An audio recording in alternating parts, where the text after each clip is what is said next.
Estamos na nossa série Bereshit, aula de número 158. Curtam, compartilhem e assistam até o final. A gente está nas Brahot, né? Passamos por Purim, agora começando a se preparar para Pessa. E estamos chegando perto de Êxodos, de Shemot, né?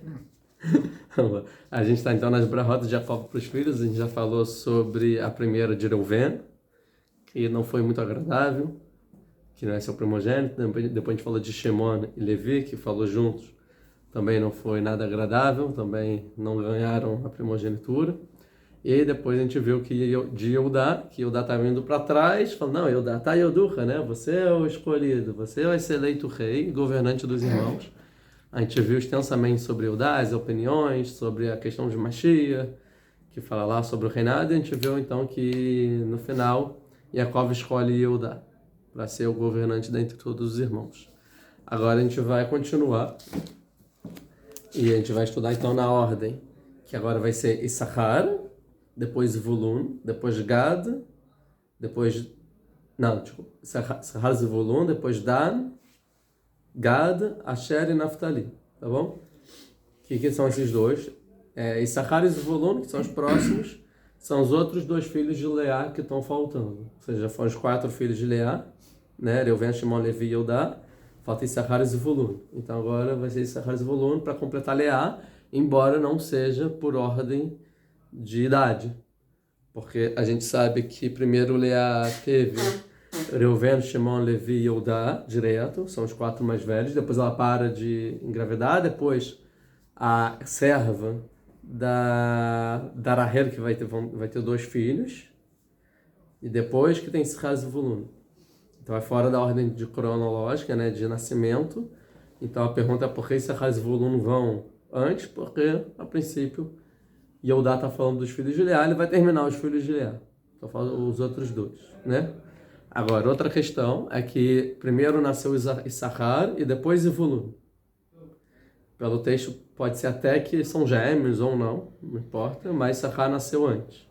E aqui primeiro ele vai dar brahá para Zevulun, em português Zebulun, e Issachar, como é Issachar em português?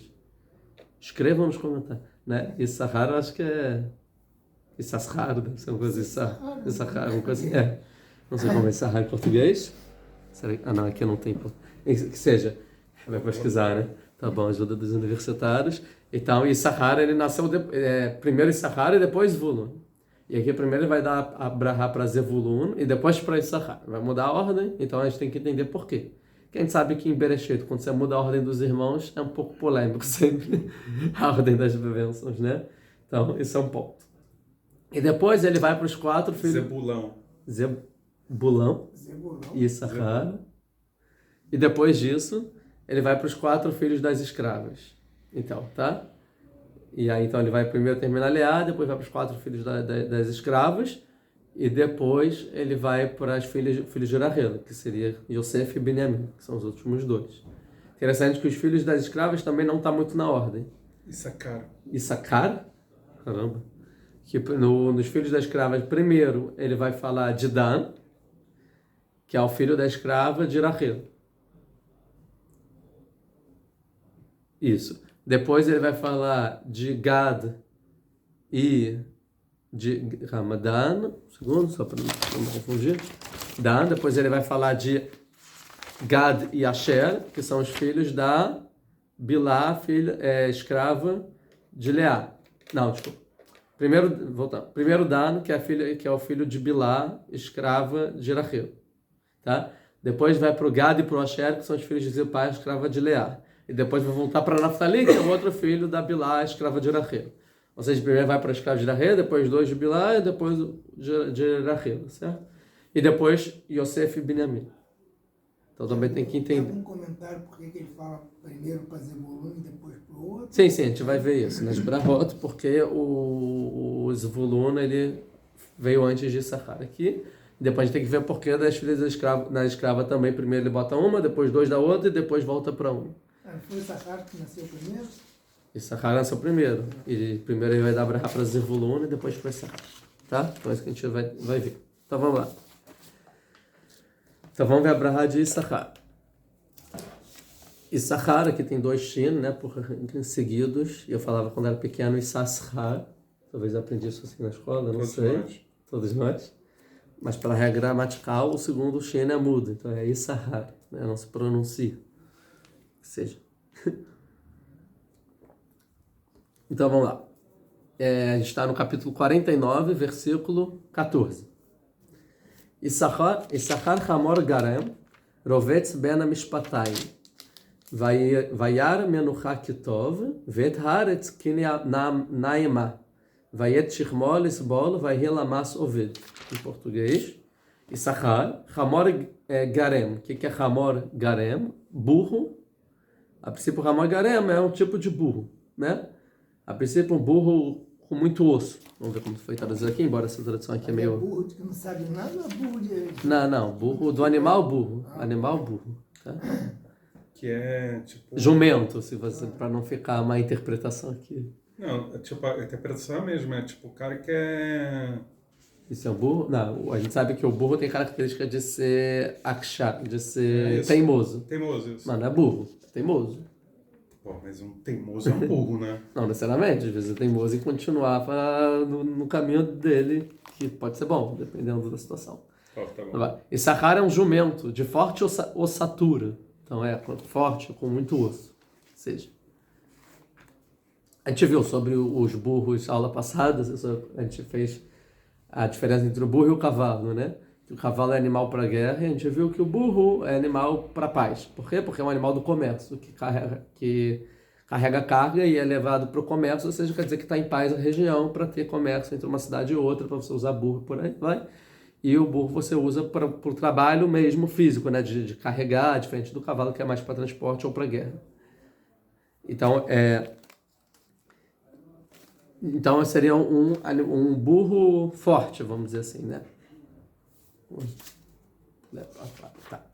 Depois, cadê? Perdi de novo. Sabe por que eu perdi? Porque primeiro eu fui para Issachar e primeiro é o Zevulun, né? A gente pulou o Zevulun. Então vamos para o Zevulun, porque veio Issachar. Eu achei estranho, mas... Eu tava só testando se vocês estavam prestando atenção. Eu tava, mas eu não quis comentar. Então vamos lá. Zevulun, vamos voltar. Desculpa, gente.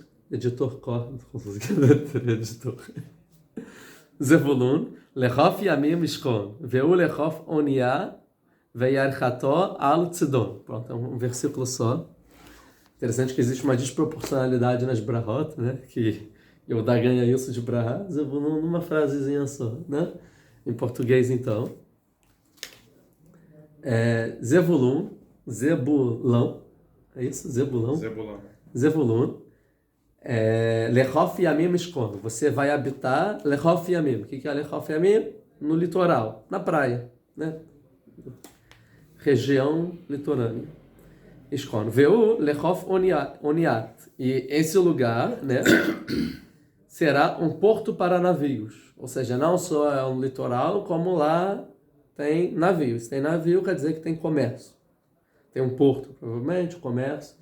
E a gente sabe a influência de um porto, economicamente falando, geopoliticamente falando, para tal região. Ou seja, quer dizer que lá vai ter muito turista, muitas pessoas de outros lugares, comércio, economia. Muitas pessoas vão querer morar perto do porto, tudo vai chegar lá, vai ser um centro comercial regional, por aí vai, né?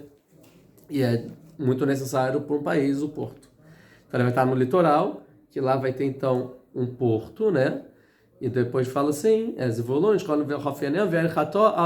suas fronteiras, a princípio, chegará até Sidom. Sidom, homenagem aí, de onde veio a minha família, né? Sidom. Sidom é no Líbano, no caso. E o que tem em Sidom? Um porto. Ou seja, é o lugar portuário do Líbano, hoje em dia no Líbano, né? O avô da minha mãe era Zebulun. O nome do avô da sua mãe morava no Líbano, ele chamava Zebulun. O sobrenome. O sobrenome Zebulun, sim, Zebulun. E era pescador. Então tá. E vivia no Líbano, na cidade de Sidom. Exatamente. Aí a profecia, então, que o Zebulun ia chegar até Sidom. Aí, que seja, mas... Então, a gente sabe, então, que existe, então, aqui uma rota comercial entre regiões portuárias que seria então onde ia habitar Zebulun, e Sidom, que é lá uma grande zona portuária, e acima de Sidom teria Tzor, né, que seria mais para cima, que seria aí maior ainda comercial, mas lá perto da região onde seria Eretz Canaan, Sidom é o porto na região. Então, querendo dizer o seguinte, que os comércios iam chegar até Sidom. E vai ter uma discussão se é o comércio ou a fronteira do Zebulun, como ele está sempre comerciando até para cima, né, com Sidom, a fronteira chegaria até lá. Seria também outra explicação, mas a princípio é isso. Vamos para os comentaristas e entender. Então, Zebulun, primeiro o Ibn Ezra, ele vai falar primeiro a questão técnica. Por que Zebulun veio antes de Issachar? Porque mudou a ordem. Então, ele vai falar o seguinte. Porque o território de Zebulun, ele ia estar entre o território de Issachar e de Dan. E Dan é o próximo. Então, desculpa. Contrário. O território de Issachar ia estar entre o território de Zebulun e de Dan. Então, ele botou na ordem dos territórios. Então, Zebulun, Issachar e Dan. Entendeu? Seria uma explicação técnica, geográfica. Então ele está falando em ordem da onde cada um vai habitar. Então ele botou na ordem das cidades. Por nevoar? Isso. Aí o Ibn Ezra fala, como ele fala que vai habitar Lechof Amim na praia, daqui é um sinal que é profecia, ele completa. Então, ou seja, é uma profecia de Yaakov, e aí ele está botando. Então ele mudou a ordem para botar na ordem geográfica dos filhos. Seria a explicação do Ibn Ezra. Agora, vamos ver o que o Rashi fala sobre esse versículo. Ele vai falar o seguinte. Primeiro que a gente falou, que a terra, o território dele vai ficar então no litoral, sendo encontrado lá um porto, onde os navios trazem suas mercadorias, né?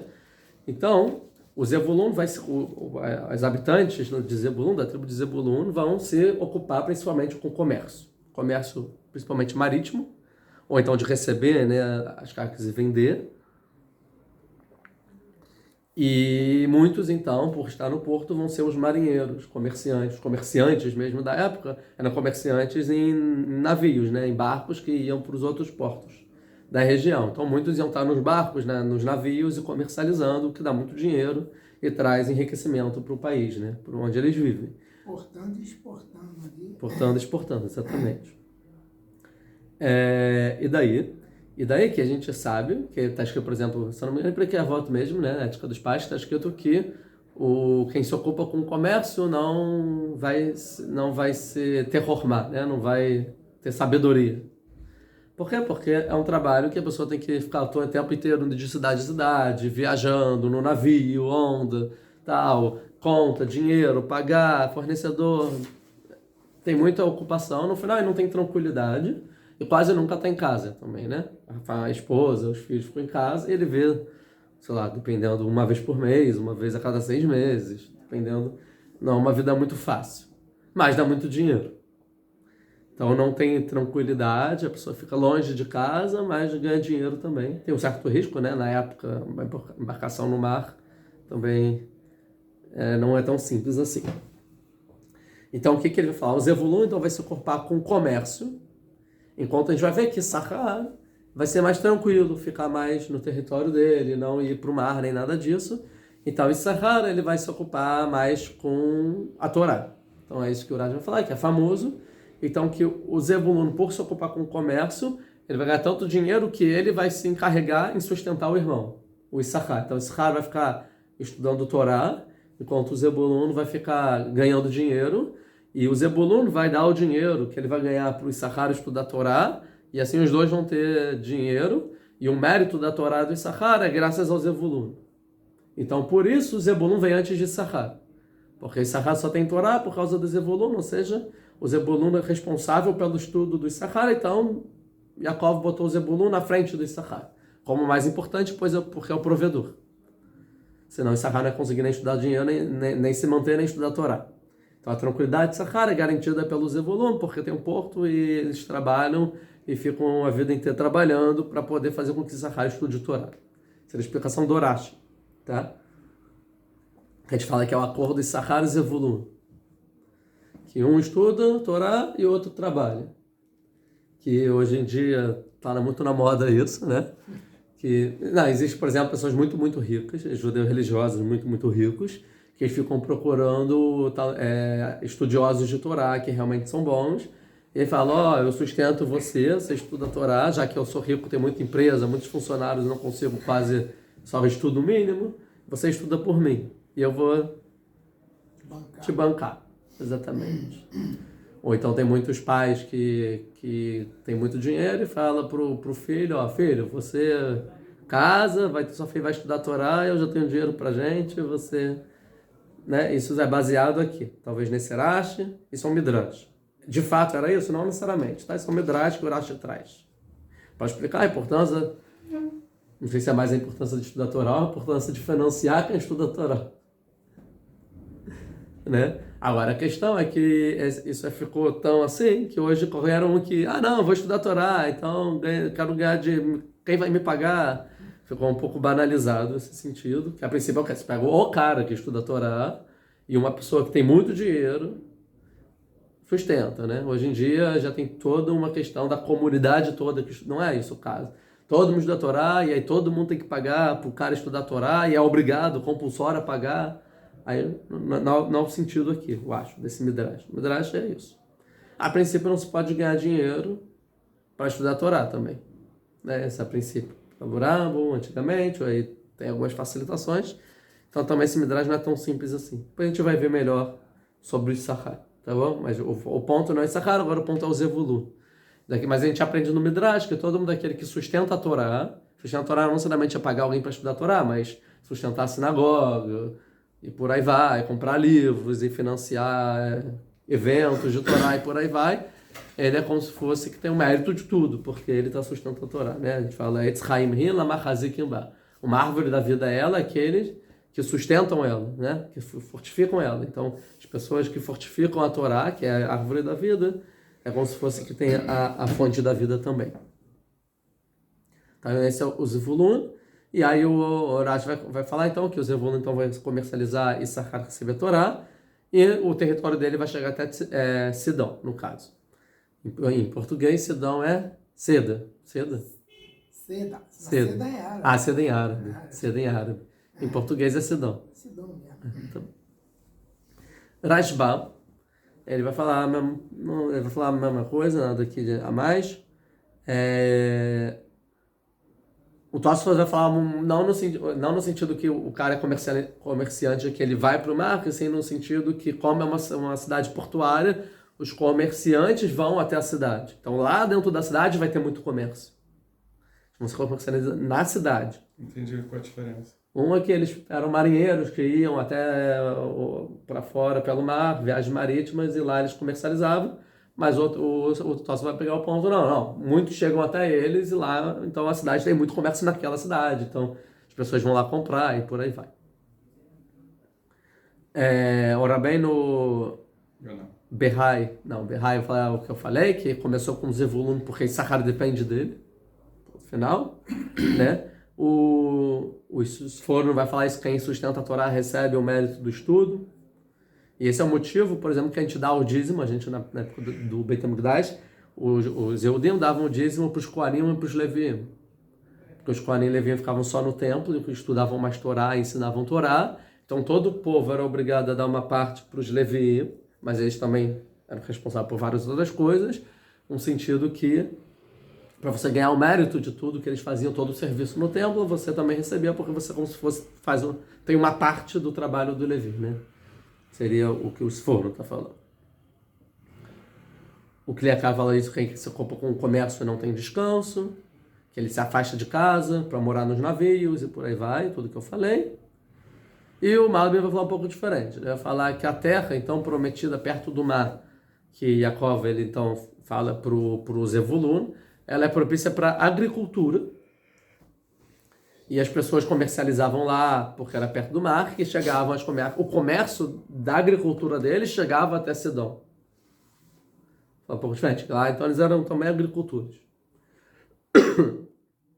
O Rava Bravanel vai concluir, então, que por isso, então, que Zevulun não pode ser o líder e o rei de Israel, porque são comerciantes. E a pessoa que tem muita preocupação, não fica em casa, não tem tempo para descansar, não dá para liderar o comerciante não tem a característica para governar. Sim? Entendi. O governador não é muito mais... Não necessariamente, porque não é só dinheiro também que o cara precisa. Não é só economia, governo, Pô, eu governar. diria que o cara que trabalha com economia é muito mais preparado para ser governante Não, do que... é preparar para ser o economista do governante.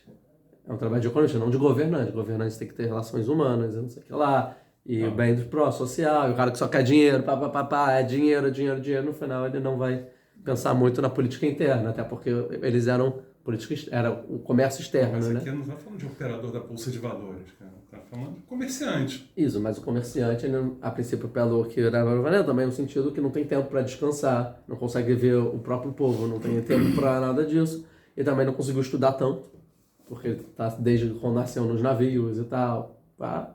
No final ele não pode governar. E acho que também, quando a pessoa é ou ricaço, ou cara bem sucedido, e no final que ele vai governar, o cara também não é muito bom no governante, normalmente. Ele faz várias besteiras porque ele acha que a empresa ganha dinheiro e não é só isso. Então essa opinião durava Bravanel. Vamos para o Issachar. Issachar, a gente já leu Issachar Hamor Garem, Rovetz Ben Amishpatayim, Vayal Menucha Kitov, Vet Haaretz Kinaima, Vayet Shechmo Lisbol, Vayil Lemas Oved. Traduzindo, Issachar, a gente falou, é um burro com osso, né? Muito osso. Que é Rovetz Ben Amishpatayim. Aqui o Rashi vai traduzir, ele descansa. Rovetz é quando o burro ele abaixa, né? Para deitar, como se fosse entre as Mishpatayim. Você tem que entender? O que é Mishpatayim? Mas a princípio o Rashi aqui que pelas fronteiras. Ou seja, ele descansa nas fronteiras. Vai ter algumas explicações para Mishpatayim. Vayar Menucha Kitov, e ele viu que a tranquilidade é boa. Diferente do comerciante, ele vê Menucha, ou seja, o descanso é bom, tá? Vê Taaretz Kinaima, e a terra é agradável. Diferente do comerciante que, tipo, vou lá, calma, aqui é bom, a minha terra, a minha casa, tá tudo tranquilo, tudo bom aqui, né? Vayet Shechmo Lisbol, e ele curvou seus ombros para Lisbol, para que tá sustentar, mas é mais para sovelo, para aguentar, uma coisa assim.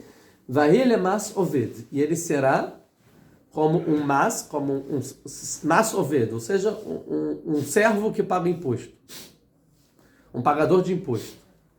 Tá meio estranho, vamos ver então as explicações para entender melhor sobre o Issachar.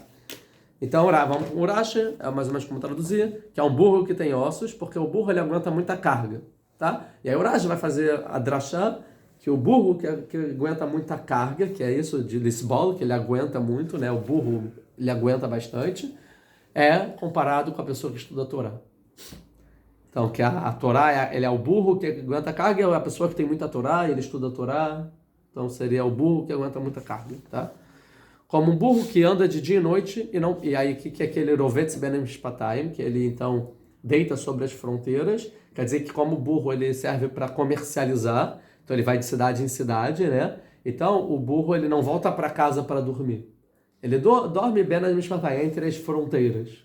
Então no meio do caminho ele não dorme muito, ele abaixa, descansa e depois continua. Então seria nesse sentido, que não pernoita em casa, e quando ele quer descansar, ele deita nas fronteiras das cidades onde ele leva a sua mercadoria. Mais ou menos.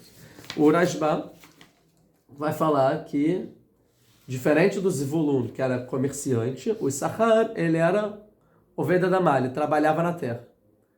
Então, o negócio dele é agricultura, trabalhar na terra, diferente de comercializar.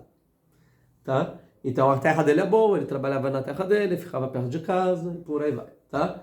Então, ele se encontrava bem na Mishpatayim, ou seja, dentro os limites da cidade, dentro as fronteiras da cidade. Mishpatayim aqui vem entre duas sfat, né, duas margens, ou seja, dentro de seus limites, suas fronteiras. Então. Faz sentido, porque se... E por quê? Porque ele irá trabalhar na terra, nas suas fronteiras. Então ele ficava dentro das fronteiras, diferente do Zvulun, que ia para fora das suas fronteiras. E, só um segundo, e o Urash, que fala que a Torá Shfatayim seria de Shfatim, de julgamentos, ou seja, que é estudo da Torá, que ele está sempre julgando o que é certo, o que é errado, qual é a lei. Então ele vai lá e vai julgar, seria a Drashá, né? Fala, faz sentido. Não, porque se o Zebulão ele sustentasse o Shar, o que o Shar ia fazer com a terra dele? Ia ser um parque nacional, floresta comum? Deixa abandonado com isso em cima. Não, ele trabalhava na terra. Então, esse foi Urashba. A gente viu o Urash. Aí o Urash, por que eu botei 2 Urashs? Porque acho que é da segunda parte. A Urash continua assim. Hamor. Não, desculpa. Sforno. O Sforno vai falar o seguinte, que é interessante. Que como ele é comparado com burro, e a gente viu que burro é paz, né? Trabalho e não é cavalo. Vai falar, daqui a pouco a gente vai desenvolver melhor, que o pessoal de Sahara ele é despreparado para a guerra. Como você sabe, ou é o livro ou a espada. Tem uma máxima no judaísmo, né? Que foi dada ao mesmo tempo para o mundo, Sifra e Saif, que são o mesmo radical, que Saif seria a espada e Sifra seria o livro. O livro e a espada foram dados juntos na terra. Ou seja, ou o livro ou a espada. E tem a explicação aqui que quando tem livro, você diminui a espada no mundo. Quando você aumenta a espada, você diminui o livro no mundo, né? O estudo e a guerra. Que seja, mas eles iam estudar a Torá, estudar a Torá, isso quer dizer que eles não eram muito de ir para a guerra. Interessante. Eles queriam ficar mais na Yeshiva, estudando Torá, ir para a guerra. Não é minha praia, não sei lutar. Deixa os outros lutarem. A gente vai ficar aqui estudando Torá. Isso é muito elevado, né? Isso é muito elevado, daqui a pouco a gente vai ver melhor. Agora o Rashi continua, que fala então que o Sahara ele viu que a terra dele era abençoada, que era boa, né? Que era abençoada, ou seja, dava muitos frutos, era boa para cultivar, de agricultura, dava boa plantação, né? Então, a minha terra é boa. Aí continua, Vetirmó Lisboa. Ou seja, aqui ele vai explicar que é o jogo da Torá, como a gente falou. Aqui que ele fala é que ele aguenta nos ombros. O que aguenta nos ombros? Fala que é o jugo da Torá. Porque ele vai legislar para os irmãos as instruções da Torá. Ou seja, como ele conseguia ficar tranquilo, ele estudava mais Torá, ele sabia mais Torá, os irmãos iam perguntar para ele as leis da Torá. E ele dizia para os irmãos, tá certo, é errado, pode, não pode. E aí ele ensinava a Torá. Isso não era o Tafki dos Leviim. Vai falar que o pessoal de Sahara, assim, por quê? Os Leviim, eles eram professores, mas eles eram mais com o trabalho do Beit HaMikdash. E aqui o Midrash vai falar que no futuro saíram da tribo de Sahara mais de 200 Rashei Sanedriot. Ou seja, o Sanedrim, que era o Supremo Tribunal Judaico, né, de todos os israelim, tinha lá os 71 maiores rabinos, e eram 70 rabinos e o Rosh Sanedrim, ou seja, o presidente. O primeiro juiz, né? O mais importante de todos. E de Sahara saíram mais de 200. Mais de 200 pessoas mais importantes do Sanedrim vieram da tribo de Sahara. Só que a profecia seria, então, que ele tinha uma boa preparação de estudar a Torá pela tranquilidade que a terra fornecia por ter muitos frutos e precisar só trabalhar na terra, então eles podiam estudar mais Torá, que eles conseguiam capacitar muito bem a população a ponto de chegar a ser o maior sábio de Torá da geração, a ponto de terem mais de 200 deles pelas gerações. Então, baseado que o Rosh Sanedrim, ele era o dono do Sanedrim, e no final eles eram como se fosse que julgavam o povo, porque eles que legislavam as leis. No final das contas, Sanedrim que estava sobre o julgo deles, né? Então seria assim. Ou outra explicação, a gente vai ver daqui a pouco, não vou falar isso agora.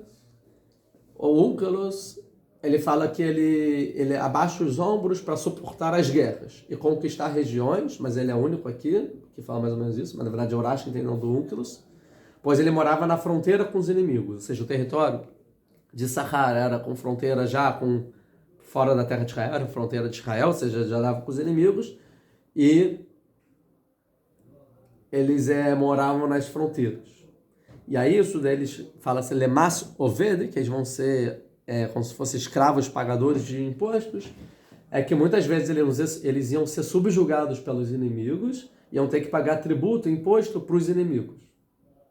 Deixa eu ver, o inimigo, ele conquista o território de Sahara, e Sahara fala assim, a gente paga para você o que você pedir e deixa a gente viver aqui tranquilo. Isso vai ser melhor explicado nos próximos comentários, que aí vamos chegar mais. O Ibn Ezra... Tá no meio do inverno, hein?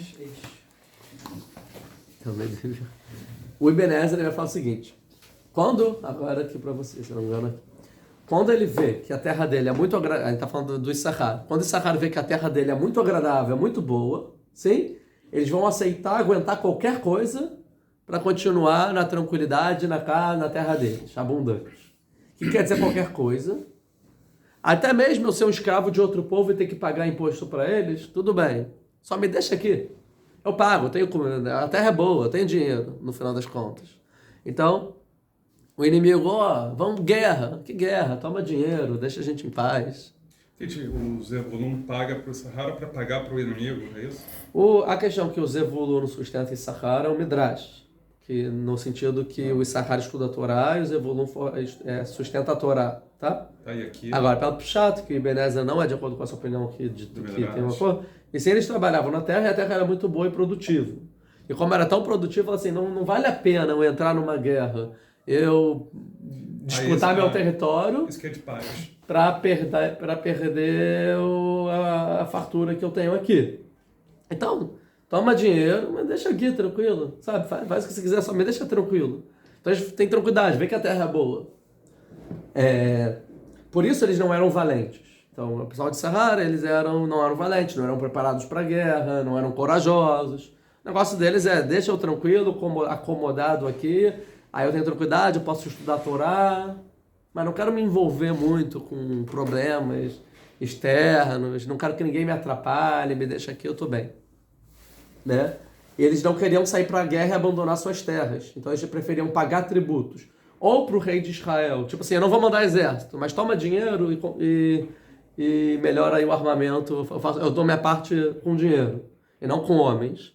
Ou então, eu prefiro também dar dinheiro para o inimigo se ganhar e continuar aqui. Issachar, sim. Então aqui a gente vê o quê? Que é um comportamento que eu não sou valente, o negócio aqui é tranquilidade, deixa eu estudar a Torá, se os outros puderem me sustentar, que a terra é boa, de frutos. Você dava bons frutos, então eles tinham dinheiro. Mas de acordo com o Midrash, então, deixa os outros me sustentarem, eu estudo Torá, eu legislo, mas também não quero ir para guerra, eu prefiro, posso ser até conquistado pelo inimigo, o importante é, ninguém atrapalha a minha Torá. Né? Ou seja, por todos os caminhos, Sahara está sempre de bem, né? É sempre de bem, exatamente, é sempre bem. E pelo motivo óbvio, eles não podem ser reis e governadores, porque eles são medrosos, não tem uma responsabilidade tão de Messurut Nefesh, de entregar a vida pelo bem do povo, e um pouco parasitas, trabalham na terra de acordo com algumas opções. Parece com alguma coisa atual. Mas a diferença do Ebenezer é que eles tinham o próprio dinheiro. Eu não tenho essa parte do pode ser rei.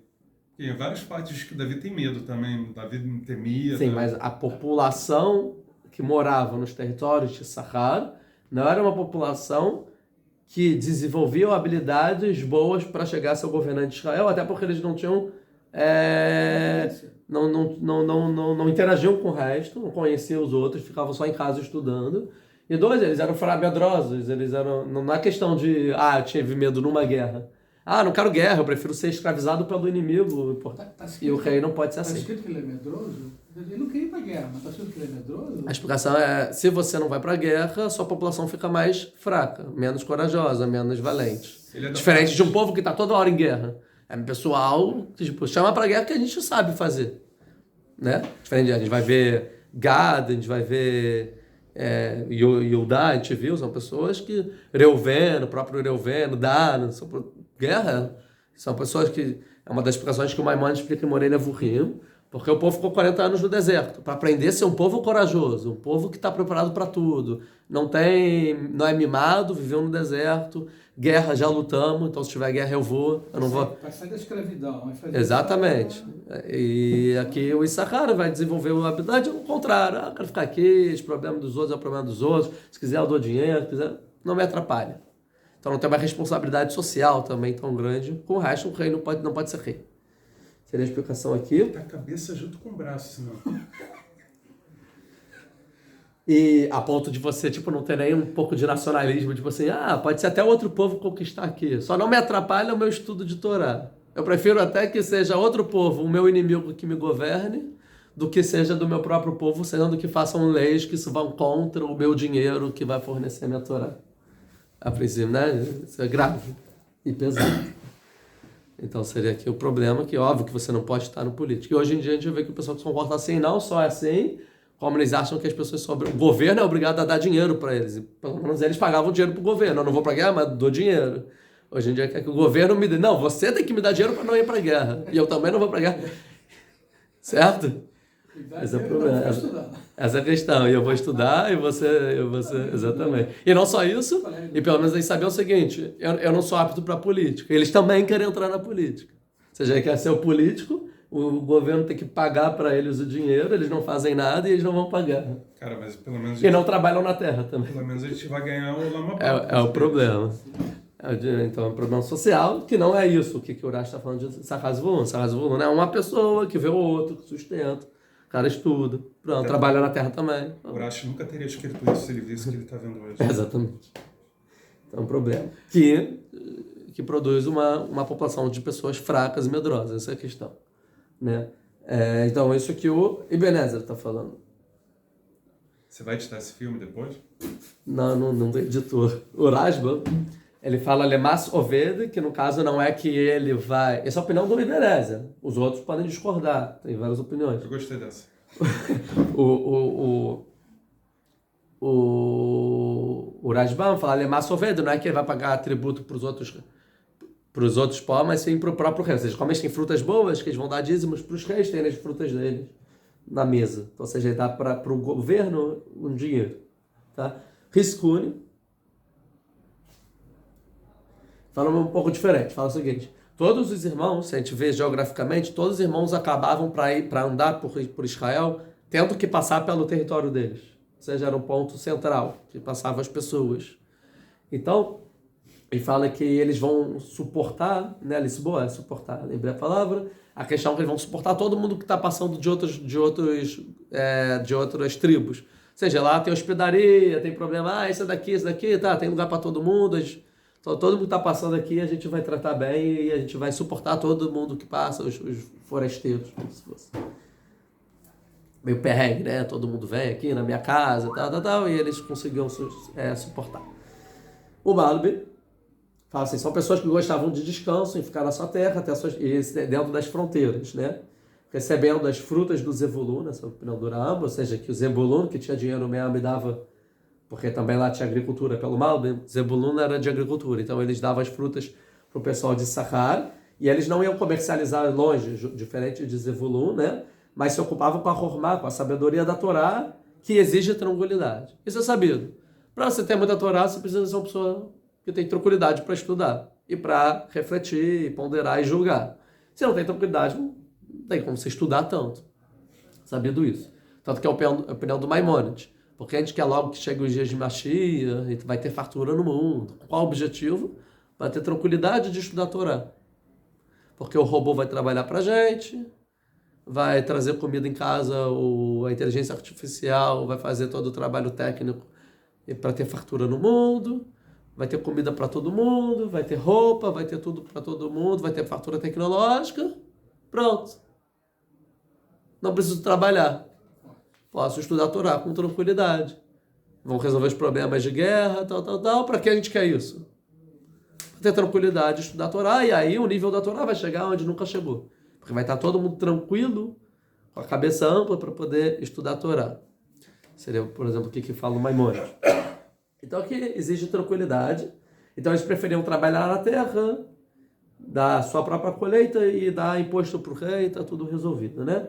E o Rav Abravanel vai concluir, então, por isso, então, eles não podem ser reis, porque eles trabalhavam, porque eles amam o descanso e não se empenham na guerra. E eles pagam imposto para não ir para a guerra. Então, o Sahar, o Sahar, então, porque ele está depois do Zevulun, porque eles são menos aptos para o governo do que o Zevulun. Porque uma pessoa no governo, comerciante, que tem sabedoria, não com sabedoria, mas comerciante, um economista, ele é mais produtivo para o governo do que alguém que só trabalha na terra e sabe Torá. Né? Tipo, porque não é tão útil. Então, o Issachar, ele vem depois do Zevulun, porque os comerciantes são mais honrados do que os agricultores, assim ele fala. Então, a opinião do Rava para valer.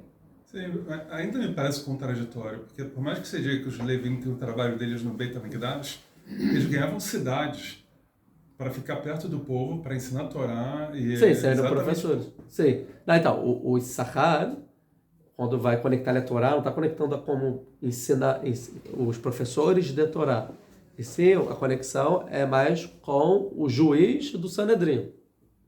Pô, isso é consequência. Isso é consequência. Isso é consequência do fato de eu quero sentar para estudar a Torá. Sim, mas eles não iam até as outras cidades para ensinar, a outros lugares, como os levinos deveriam fazer, né? Mas o principal dos levinos era trabalhar no templo. E aí cada família era uma semana por ano que ia no templo trabalhar, esse é o principal deles. Então eles estudavam muito a questão da Avodat Hashem, de trabalhar no templo, né, em si.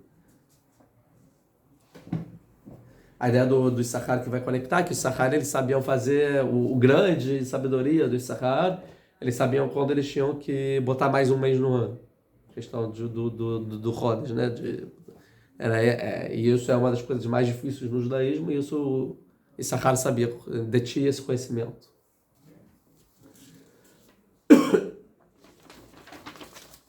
Vamos para o Dan.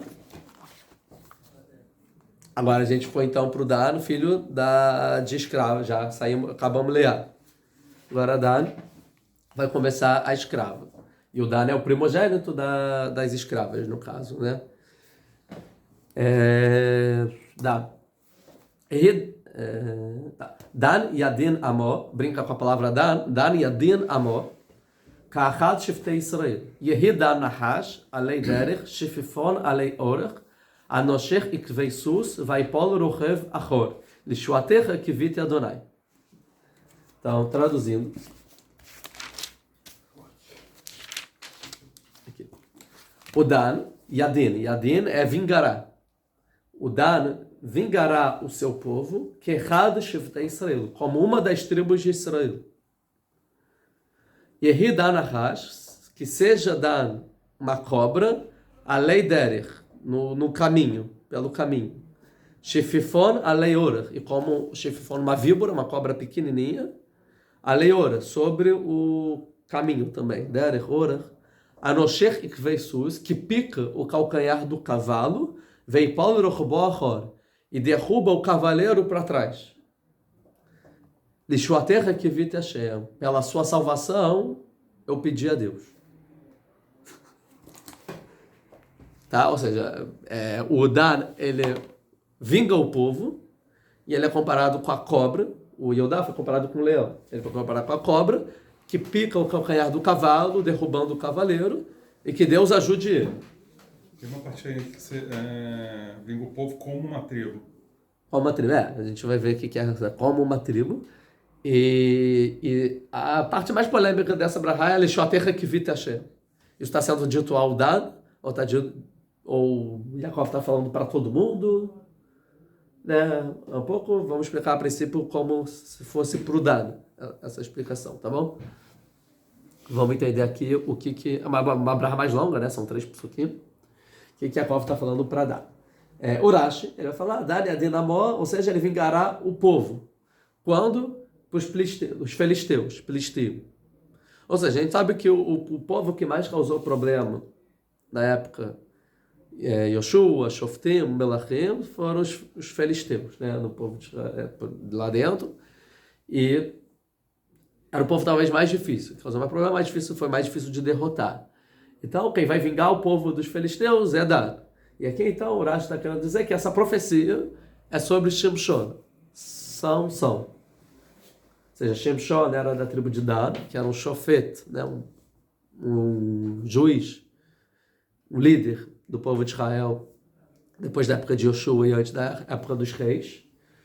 E então essa profecia está sendo dita sobre Shimshon, que Shimshon vai vingar pelo povo inteiro. Ou seja, que Kehad Shiftei Israel, ou seja, ele sozinho vai vingar o povo inteiro. Kehad Shiftei Israel, ou seja, uma nevoá sobre Shimshon, uma profecia sobre Shimshon, que vingará o povo todo.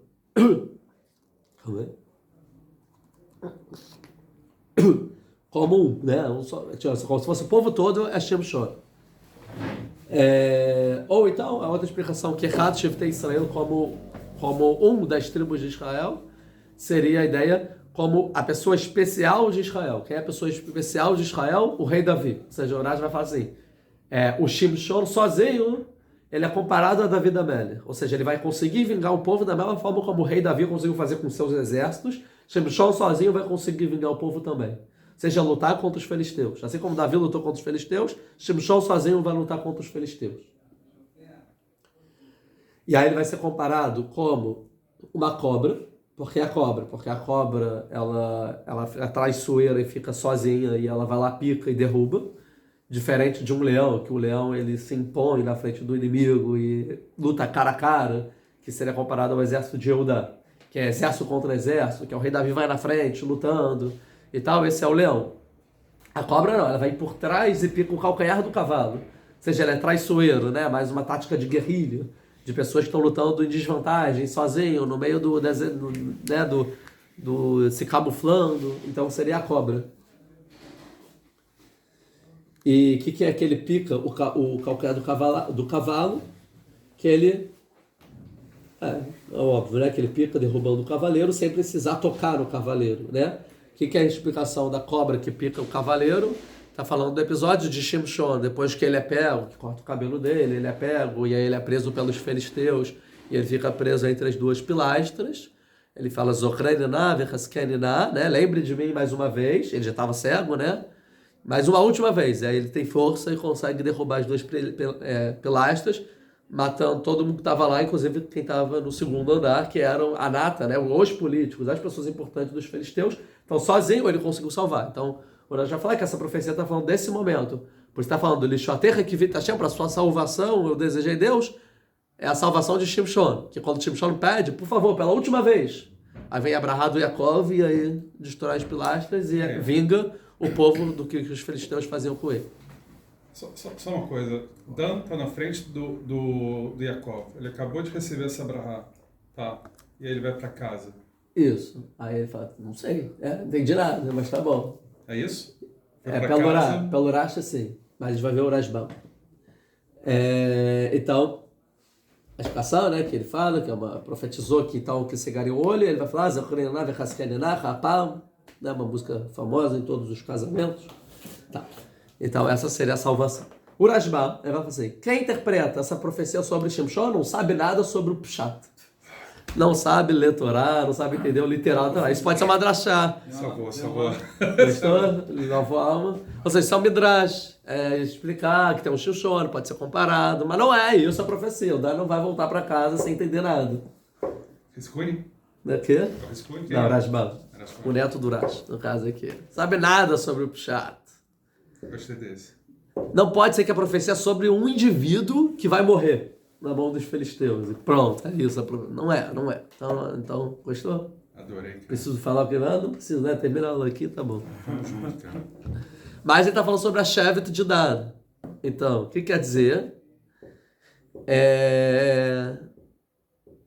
O Dan, ele é especial porque no deserto tinham 12 tribos, né? 3 na frente, 3 atrás e 3 em cada lado. E cada um tinha o principal, a bandeira. A bandeira da frente, que ia na frente, é Yehudá. Yehudá era o primeiro, era o leão, que vai cara a cara. O Dan era a bandeira da retaguarda, do último. Então era a bandeira de Dan. Então era muito importante, um dos 4 principais, né, das bandeiras. Então Dan ficava na retaguarda. O que tem na retaguarda? Todas as pessoas que estão fracas do povo quando estão andando, que vai ficando para trás, não consegue pegar o ritmo.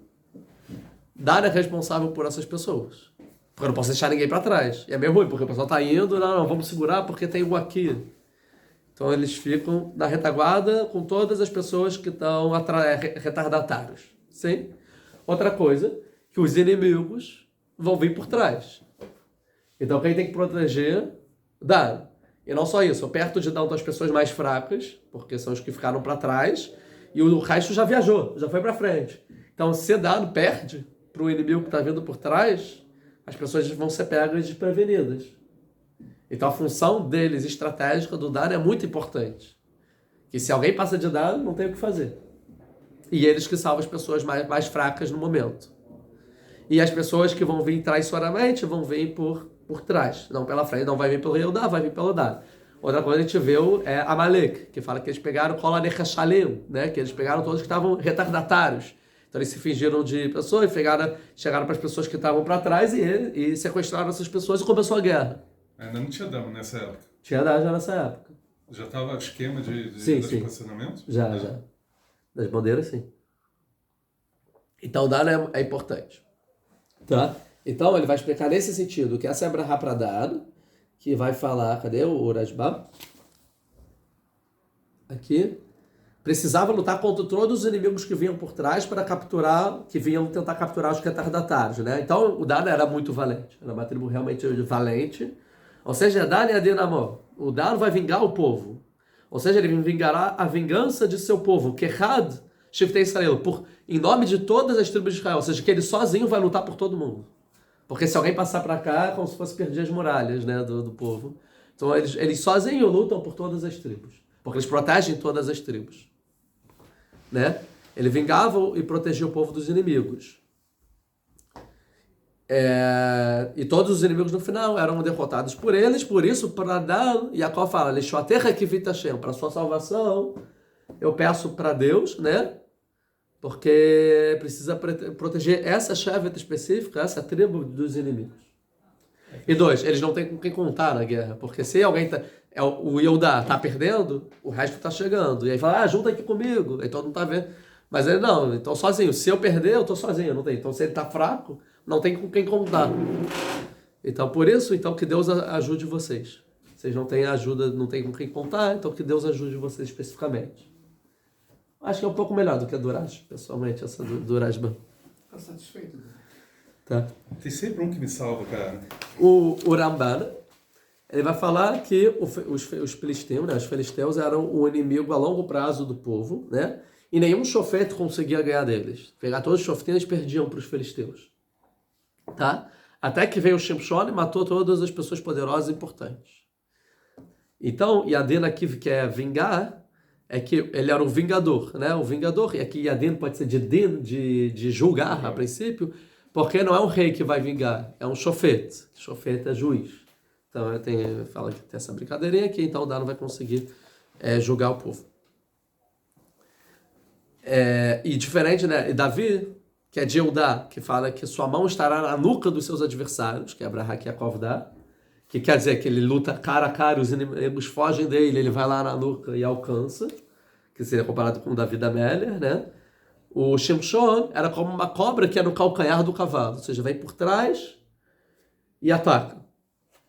Né? Não, porque o Shimshon era sozinho, não tinha exército. O Yehudá vai todo mundo com exército, Davi vem com exército. O Shimshon vai sozinho, por trás. Então é como uma cobra, né? Lishoter Kivit Hashem, a salvação que estão a desejar para Deus, é que Shimshon, ele foi o único chofete de todos que caiu nas mãos dos inimigos, que morreu pelos inimigos. E ele é o último, E ele é o último chofete a lutar com eles, porque depois vem Shmuel e depois já tem os reis, né? Então ele é o único e ele cai na mão dos inimigos e morre na mão dos inimigos, que é uma coisa que não tinha acontecido ainda, um chofete que morre na mão dos inimigos.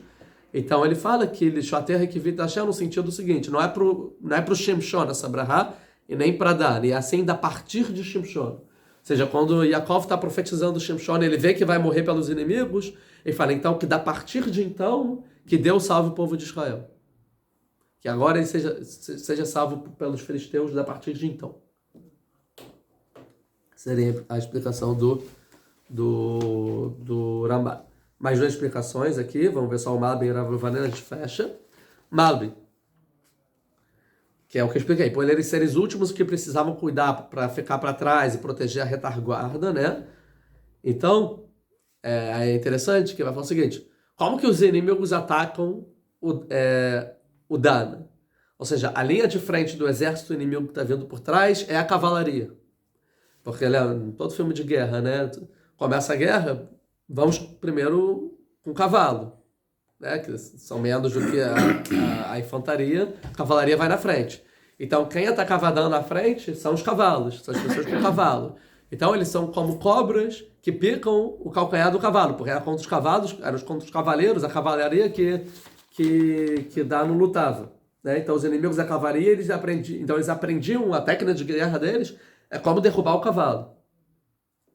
Diferente de Eudá, que é espada com espada, isso aqui lá, não. Ele é como derrubar o cavalo. E fala assim, né? Que fala na Brahá, que ele seja como uma cobra aleiderech, no caminho, ou shififon sobre o orach. E eu traduzi os dois como caminho, mas aí ele vai falar que tem uma distinção entre derech e orach.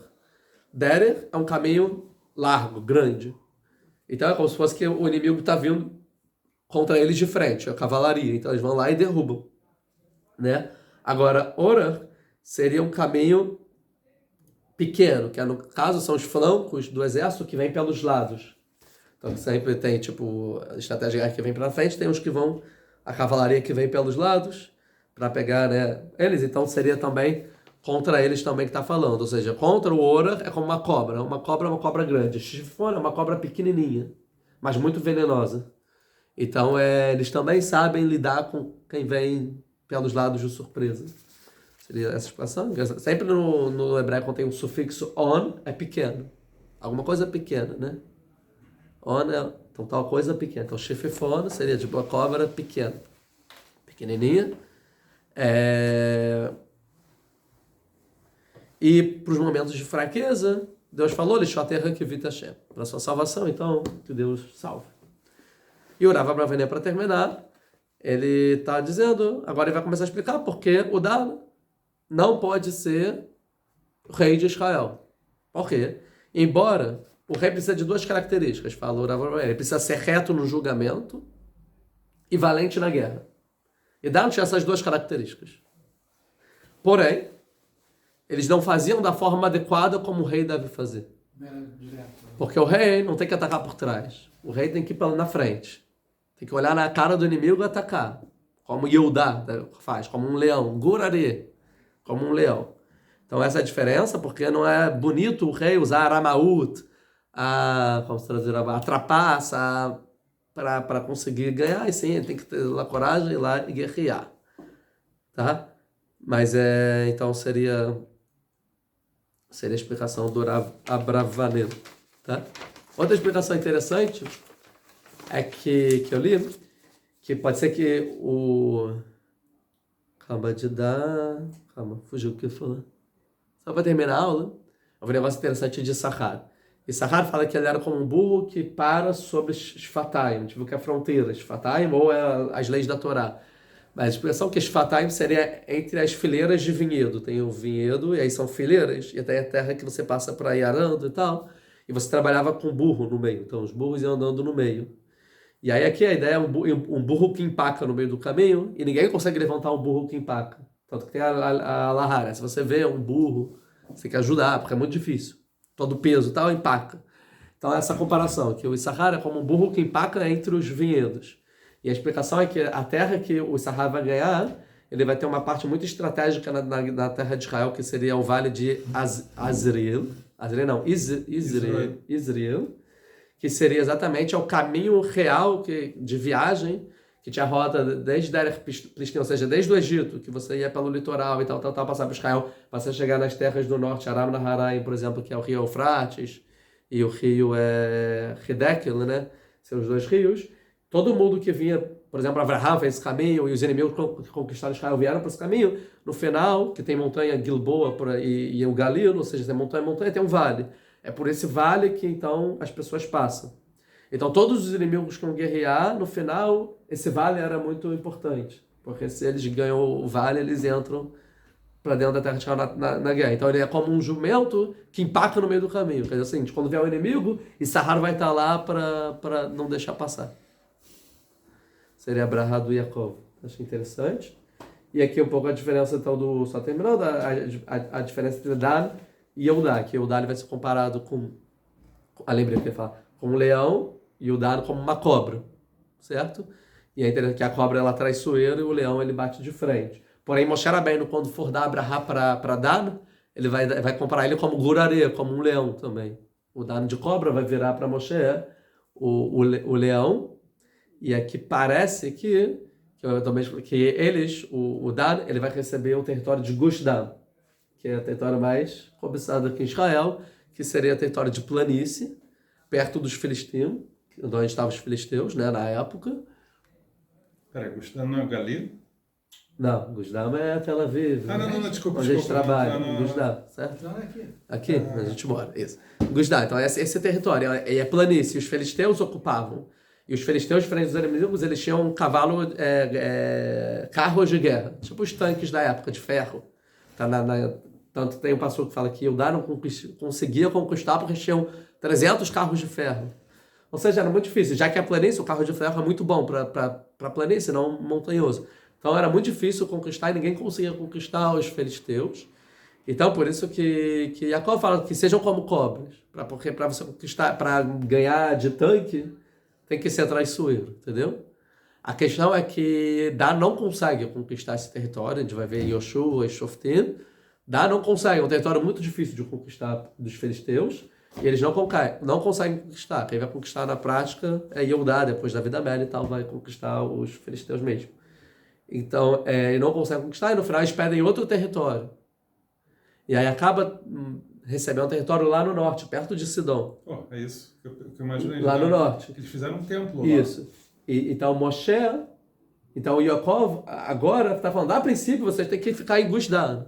Mas tem um tropeço no caminho, e Moshe, então, ele fala, eu sei que eles vão no final ir para o norte, então que lá que eles sejam como leões, porque lá eles vão lutar de cara a cara com quem estiver lá para cima. Então seria a explicação. E o Yehudá que ataca a nuca do inimigo, está falando da guerra de Yehudá contra os Amalequim, que são os Yehudá que vai realmente conseguir ganhar dos Amalequim. Shaul tentou, mas depois Yehudá, Davi da Meia, consegue tirar eles do mapa, que é quando eles conseguem pegar a montanha lá no Negev, de Hebron, que fica sobre os Amalequim, e eles conseguem lutar pela retaguarda, a nuca deles, e conseguem no final varrer os Amalequim do mapa. Então no final pode explicar todas as explicações, também são guerras específicas que vai ter no futuro, a forma como eles vão, o território deles e geopolítica, como eles derrotariam ou não os inimigos. Azak Ban.